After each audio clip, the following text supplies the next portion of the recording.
предварительный подсчет результатов и волеизъявления граждан по методике «Экзит-пол» на выходе из участков для голосования. С помощью методики непрерывного потока было охвачено 283 519 проголосовавших граждан на 189 участках Республики Казахстан.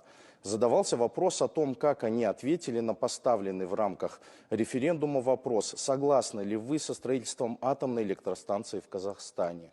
Результаты «Экзит-пол» следующие.